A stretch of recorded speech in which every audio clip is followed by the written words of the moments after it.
गीता अध्याय 9 श्लोक संख्या 20। कल के श्लोक में हमने ये जाना, भगवान कहते हैं कि मैं ही सूर्य बनकर तप कर तपा कर पृथ्वी को, उसकी सारी गंदगी को दूर करता हूँ और फिर उस जल को अपने भीतर समा कर उसको शुद्ध कर कर पुनः मैं इसी पृथ्वी पर भेजता हूँ। हे अर्जुन, सत्य भी मैं हूँ, असत्य भी मैं हूँ, अमृत भी मैं हूँ और मृत्यु भी मैं हूँ। मेरे से विलक्षण कुछ और है नहीं है। ये हमने पढ़ा। आज भगवान क्या कहते हैं अर्जुन से? हे अर्जुन, त्रय विद्या, 3 प्रकार की विद्या। देखो आगे ना, त्रय विद्या। त्रय विद्या कौन कौन सी? तीनों वेदों में जो बताए गए सारे विधान है, सारे कर्म कांड हैं, उसको कहते हैं त्रय विद्या। 3 वेद, इसमें से हमने सबसे प्रथम वेद ऋग वेद, जो कि ऋचाएं हैं, और सामवेद जो कि गा कर बोला जाता है, और तीसरा वेद कौन सा है? ऋग्वेद, सामवेद, यजुर्वेद, उसके मंत्र होते हैं। इस प्रकार 3 वेदों में जो विधान किए गए हैं, हे अर्जुन, मां मुझे सोम पा, जो सोम रस को पीने वाले हैं, पूत पापा, जिनका सोम रस पान करके पवित्र हो गए हैं, पाप जिनके नष्ट हो गए हैं, वो मेरा क्या करते? यज्ञ इष्टवा, मेरा यज्ञ करते हुए मुझ परमात्मा का यज्ञ करते हैं, है ना। भगवान का यज्ञ करता है ना, कर्म उसकी जो होती हैं ये वेद की जो ऋचाओं से, और जो कर्म कांड के जितने भी मंत्र हैं, वो कहता है, भगवान कहते हैं मुझको ही, माँ मायरा मुझको ही पूज कर क्या करते हैं? स्वर्ग गतिम प्रार्थयन्ते, स्वर्ग गति की प्रार्थना करते हैं। जो भी यज्ञ करते हैं किस लिए करते हैं? ताकि एक हमारी यहाँ की कामनाएं पूर्ण हो जाए और हमारा परलोक सुधर जाए, हम किसी अच्छे लोक में जाए। ते मैंने वो सारे लोग जो इस प्रकार क्रियाएं करते हैं, पुण्यम असाध्या, यानी पुण्य को असाध्य मैंने प्राप्त होकर सुरेंद्र लोक, सुरेंद्र लोक कहते हैं स्वर्ग लोक को, स्वर्ग लोक मशनंती, स्वर्ग लोक को प्राप्त होते हैं। वहां पे उनको क्या मिलता है? दिव्य भोग, बड़े ही अच्छे अच्छे। दिव्य मैंने स्वर्ग में, दिव्यान मैंने स्वर्ग के चीजें, दिव्य दिव्या यानी स्वर्ग के भोगों को कैसे भोग? देव भोगान, जिनको देवताओं का भोग कहा जाता है। देवता लोग जिन भोगों को भोगते हैं, ऐसे ये जो पृथ्वी लोक वाले लोग हैं, जब मेरा यज्ञ करते हैं, मेरे को वेदों की मंत्रों के द्वारा कर्म कांड करते हैं, वो यज्ञ को करके ये प्रार्थना करते हैं कि मेरा भी स्वर्ग लोक में वास होवे। ये इसका साधारण सा एक अर्थ है। अब हम इसको अलग अलग बातों में ले। त्रय विद्या, 3 विद्याएं। देखो 3 तरीके की चीजें हैं, विधान हैं। ऋग्वेद के जो ऋचाएं हैं वो सारी कर्म कांड की हैं, और यजुर्वेद के जो मंत्र हैं वो किसके हैं? संसार के भोगों वाले। और तीसरा है सामवेद, उसके जो मंत्र हैं वो जीवन में मनोरंजन करते हैं, गायन विद्या जिसको कह सकते हैं। एक भोगों को देने वाली विद्या, एक गायन विद्या, एक कर्मकांड की विद्या। ये तीनों प्रकार की विद्याएं सोम रस को पीने वाले। एक सोम रस होता है जो देवलोक में ही प्राप्त होता है, स्वर्ग लोक में ही प्राप्त होता है, उसका वो लोग पान करते हैं। सोम जो होती है ना, एक प्रकार की लता होती है। लता जानते हो ना, बेल। उसके जो पत्ते होते हैं वो हमारी इस पृथ्वी लोक पे नहीं होती लता, वो स्वर्ग लोक में होती है। उसके पत्ते जब कहते जिस प्रकार शुक्ल पक्ष होता है, जैसे शुक्ल पक्ष होता है तो उसके पत्ते क्या होते हैं, बेल के उगने शुरू हो जाते हैं और पूर्णमासी तक वो पत्ते बड़े ही सुंदर प्रफुल्लित हो जाते हैं। तत्पश्चात 15 दिन जब शुक्ल पक्ष से अगले दिन से कृष्ण पक्ष आरंभ होता है तो वही पत्ते जो होते हैं वो सूख कर दूधिया रंग के, वो जो पत्ते हैं वो क्या हो जाते हैं, सूख जाते हैं। तो उनमें से एक प्रकार का दूधिया रस निकलता है, दूध के समान। सोखमा का अर्थ जान लो क्या होता है। तो उस रस को क्या किया जाता है, जितने भी ये कर्म कांड के यज्ञ होते हैं उसमें उसका प्रयोग किया जाता है। और उसको जो फिर पान करता है, जो प्रसाद के रूप में उन पत्तों के रस को जो ग्रहण करता है, उसको कहते हैं सोमपा।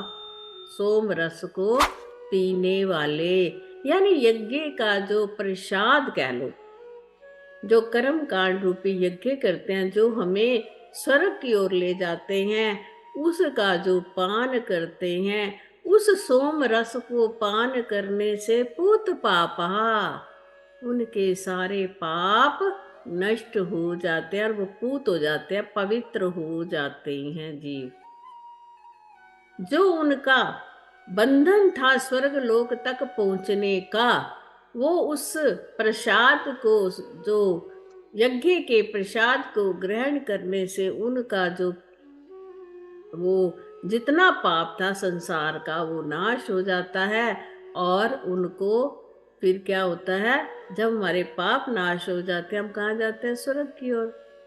कहते हैं यज्ञ इष्टवा, यज्ञ को धारण करने वाले, यानी वो क्या करते हैं, मेरा यज्ञ करते हैं। माम माम यज्ञ इष्टवा, यानी कि मेरे को, भगवान कहते हैं माँ मैंने मेरे को यज्ञों के द्वारा पूजन करके, किसके द्वारा, यज्ञ के द्वारा पूजन करके, जो जो यज्ञ की सामग्री होती है, उचित सामग्री, उसको ग्रहण करके और उसके द्वारा मेरा पूजन करके, तत्पश्चात मेरा वो प्रसाद ग्रहण करके एक तो वो पवित्र हो गए। तो फिर वो क्या प्रार्थना करते हैं, स्वर्ग गतिम प्रार्थयन्ते, कि मुझे हमें स्वर्ग प्राप्त होवे। अब आप देख लो, आपको अगर स्वर्ग चाहिए तो आपको किस प्रकार प्रार्थना करनी है परमात्मा से। और स्वर्ग प्राप्ति के लिए बड़े बड़े विधान हैं शास्त्रों में, और उसी ब्राह्मण के पास जाकर यजमान बनते हुए वही वाला यज्ञ अगर आप करोगे, और फिर आपके इस लोक के भोगों का तो त्याग करना पड़ेगा ना, यज्ञ में बैठना है तो। यानी आपका मन इतना चंचल है, सारा दिन आप कहते हैं मौज मारो, खाओ पियो उड़ाओ, और यज्ञ तो 9-9 10-10 दिन तुम्हें फिर एक जगह पे टिक के बैठना पड़ता है। मन की शुद्धि, शरीर की शुद्धि, आत्मा की शुद्धि, तत्पश्चात मंत्रों का उच्चारण, आसन सिद्ध करना पड़ता है। तो इससे हमें कठिनाई तो होएगी ना, तो हम भोगों से तो क्या हो जाएंगे, अलग हो जाएंगे ना संसारिक भोगों से। यानी इस लोक के भोग को त्याग करता हुआ परलोक की इच्छा, स्वर्ग प्राप्ति की इच्छा करना भी बड़ा कठिन है, उसके लिए भी बड़ी मेहनत है।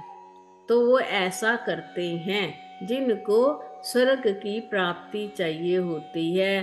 ते मैंने ऐसे लोग जो इस प्रकार का यज्ञ करते हैं वो पुण्य को प्राप्त होते हैं। पुण्यम आसाध्य, वो ऐसे लोग पुण्य को प्राप्त होते हैं जो इस प्रकार के यज्ञ करते हैं।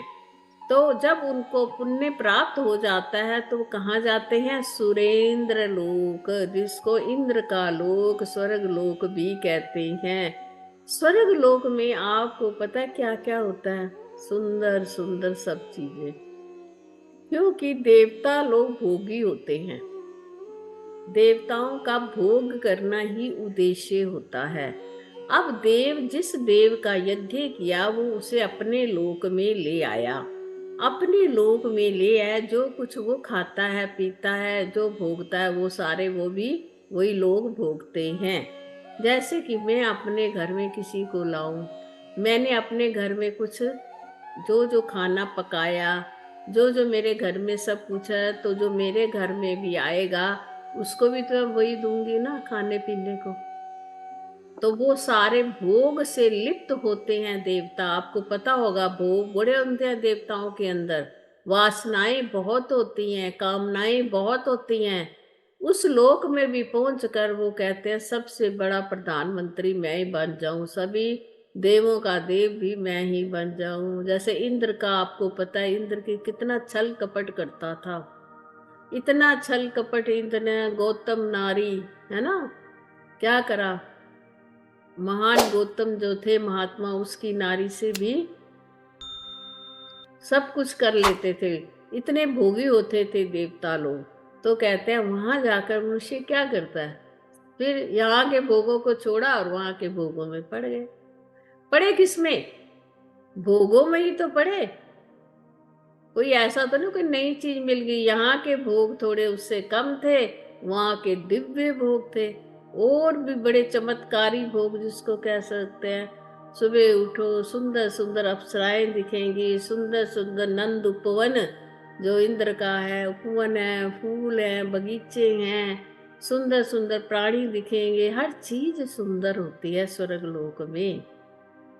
और यहाँ भी स्वर्ग लोक हो सकता है जब तुम बिल्कुल सुंदर जगह पे रहते हो, तुम्हारा घर महल की तरह है, उस घर में किसी चीज की तुम्हें कमी नहीं है, तो तुम्हारे लिए तो वही स्वर्ग है।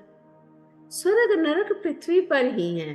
कहने का तात्पर्य यह, अगर हम इस जीवन में बड़े दुखी हैं, बड़ी गंदगी में रहते हैं, बड़ा गंदा खाना खाते हैं, बासी चीजें खाते हैं, हमारी जो इतनी औकात नहीं है कि हम अच्छी चीजें खरीद सके, तो समझो आज भी हम नरक में वास कर रहे हैं।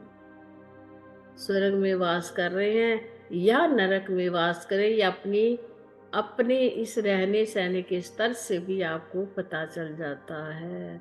जो जैसा रहन स्तर होता है आगे भी उसको वैसा ही मिल जाता है। अब तुम्हारे पास धन होगा तभी तो इतने बड़े यज्ञ का आयोजन करोगे, है ना, तो फिर उसको और धन मिल जाएगा स्वर्ग। बात वही है, जो जो जिसके पास जैसा जैसा होता है आगे की गति भी फिर वैसी की वैसी ही होती है, यानी कि अगला जन्म। गति और क्या है, आना तो इस पृथ्वी लोक पे ही है बार बार।